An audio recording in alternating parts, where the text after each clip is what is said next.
St. Charles Parish Parks and Recreation 9 to 10 Baseball Rules.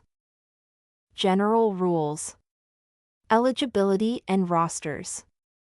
The age cutoff for league play is April 30th for boys and January 1st for girls, following OTS Manual Article 20. Only newcomers to the parish may be added to a team roster after league play begins. Players must compete within the boundaries of their assigned booster club, as outlined in OTS Manual Article 4. Players may only play in an older age group if there are no available teams in their appropriate age group within their booster club, or to booster club's discretion with approval of St. Charles Parish Department of Parks and Recreation. Team rosters will be automatically split if they exceed 24 players, per OTS Manual Article 4. Game and field regulations.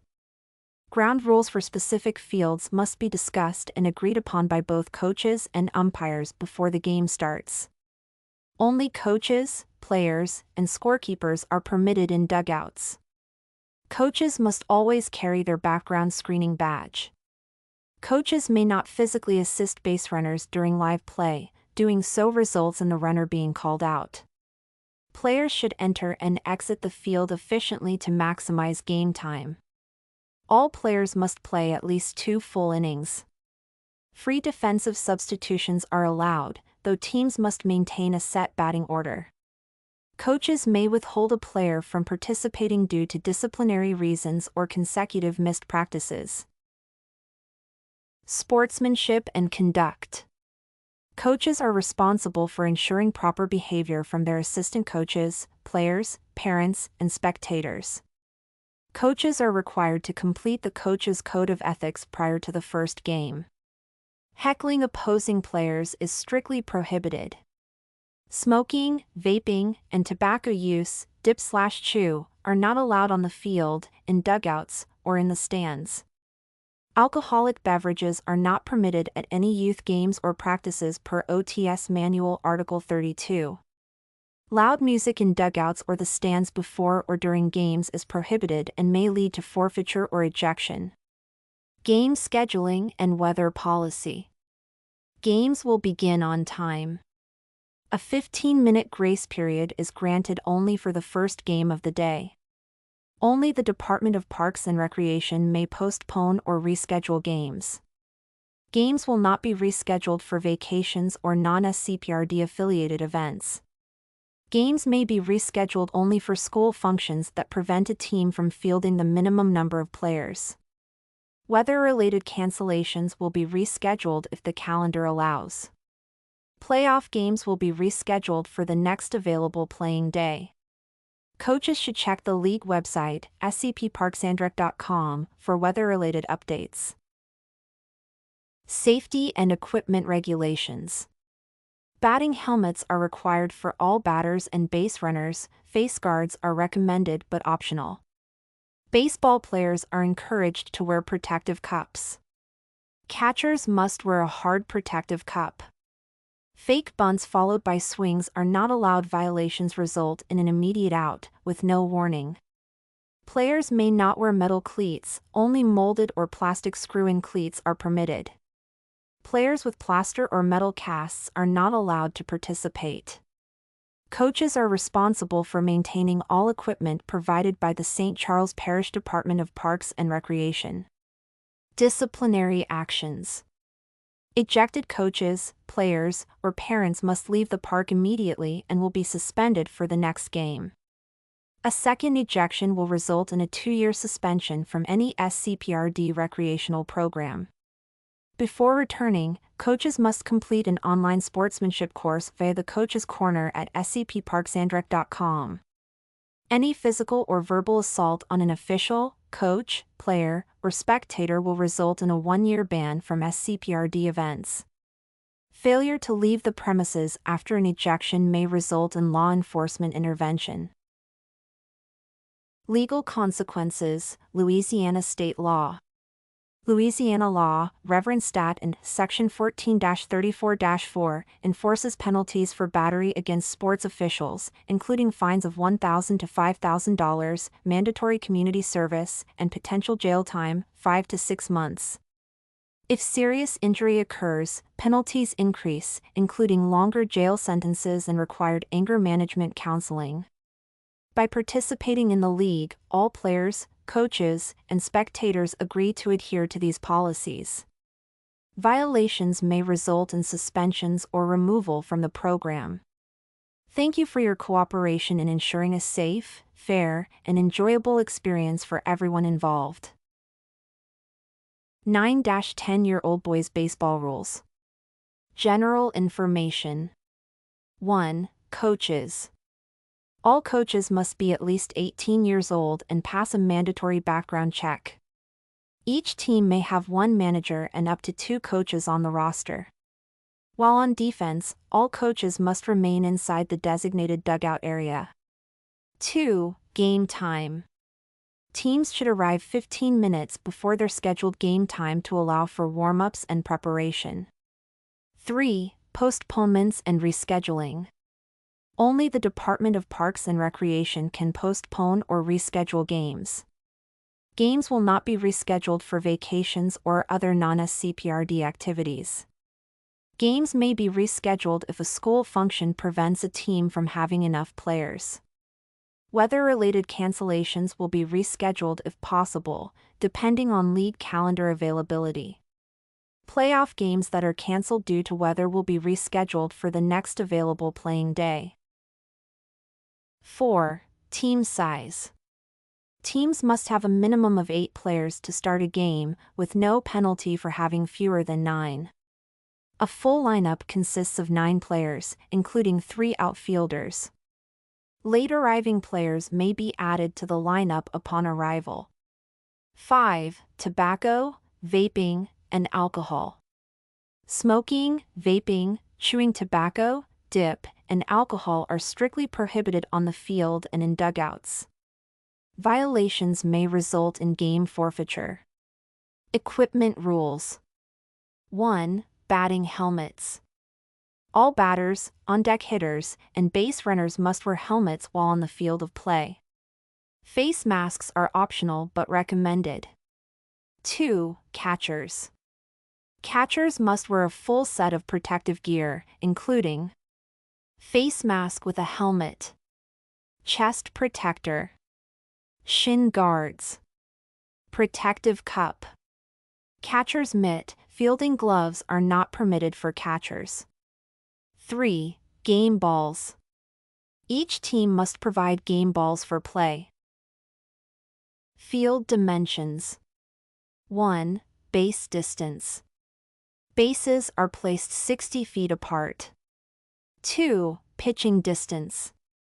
Players will pitch from a 46-foot distance. Gameplay rules. 1. Run rule. If a team leads by 10 runs after 4 complete innings, the game ends. If a team leads by 15 runs after 3 complete innings, the game ends. 2. Time limit. Games last 1 hour and 15 minutes, drop time, or 6 innings, whichever comes first. No new inning will start after 1 hour and 5 minutes. 3. Inning structure. Each half inning will end after 3 outs or a maximum of 5 runs scored. 4. Base running. Runners are allowed to lead off but may only steal when the ball crosses home plate. The catcher allows a passed ball or wild pitch. Stealing home is only allowed at any time. For a sliding and amp contact, sliding is allowed. If a tag play is evident, runners must slide or avoid contact with the defensive player. Malicious contact supersedes obstruction penalties and is at the umpire's discretion. If determined malicious, the runner will be called out and may face ejection. Jumping over defensive players is not allowed. Runners who do so will be called out. 4B. Courtesy runners. A courtesy runner for the catcher of record, previous inning, may be used. The courtesy runner must be the last recorded out. In the first inning, visiting team only, the previous batter not on base may be used. If a courtesy runner is used, the substituted player must catch the next inning. 4C. Overthrows. If a thrown ball goes out of play, the runner is awarded one additional base. Batting rules. 1. Batting order and late arrivals. Every player present at game time will be included in the batting order. Late arriving players will be added to the bottom of the order. 2. Minimum players. Teams can begin play with 8 players. If a team has fewer than 9 players, an automatic out will be taken for the missing 9th and 10th batters. 3. Batting substitutions. Free defensive substitutions are allowed, but the batting order must remain the same. 4. Dropped third strike rule. Batters may attempt to reach first base on a dropped third strike if first base is unoccupied, or there are 2 outs with a runner on first. 5. Hit by pitch. If a batter is hit by a pitch, they will be awarded first base. 6. Bunting rules. Bunting is allowed, but fake bunting followed by a swing is prohibited. Slash bunts are illegal. If attempted, the ball is ruled dead. The batter is out. No runners advance. 7. Slinging bats. If a batter slings their bat, the team will receive 1 warning. After a warning, any batter who slings a bat will be called out. The umpire's judgment is final. This is not an appeal play. 8. Ground rule doubles. Any fair ball that bounces over the fence, goes under the fence, or rolls through a fence will be ruled a ground rule double. Additional rules. 1. Infield fly rule. The infield fly rule is in effect for this age group. 2. Interference. Interference rules will be enforced for batters who deliberately distract the pitcher or catcher, catchers who interfere with a batter's swing. 3. Pitching restrictions. Coaches are responsible for tracking pitch counts and ensuring compliance. Balks will not be enforced in this division. 3A. Mandatory rest days for pitchers. A player who pitches more than 3 innings in one day must rest the next day. A player who pitches 8 innings over 2 consecutive days must rest the next day. A player who pitches for 3 consecutive days must rest on the 4th day. Playoff rules. 1. Time limits for playoff games. The championship game will be 6 innings or a 1 hour 30-minute time limit. No new inning will start after 1 hour and 20 minutes. The final inning must be completed before the game is officially over. 2. Tiebreaker. After completion of designated number of innings, or when time limits have expired and the score is tied, the tiebreaker procedure will begin. The player, who had the last completed at bat, assumes a position on second base. A courtesy runner may be used for the catcher. This procedure would be done at the beginning of each inning until a winner is determined. If the wrong player is placed on second base, the correct runner should be inserted immediately even if a pitch has been thrown, or the runner has advanced a base. All play made while the incorrect runner was on base stands. It is the responsibility of the umpire and opposing team to notify the teams involved as to which player starts the half inning at second base. 3. Regular season standings. Standings are not kept during the regular season. The end-of-season tournament will be determined by a random draw. 4. Protest procedure. To protest a call during the playoffs. Call timeout during the next dead ball. Inform the umpire and the opposing coach. Submit a written protest to the Recreation Department within 24 hours. 4A. Player eligibility protest. If a player's eligibility is questioned, the player must sign their name and birth date in the opposing team's scorebook. The protest will be reviewed within 1 working day. The player may continue to play while the protest is under review. Proceed to the quiz.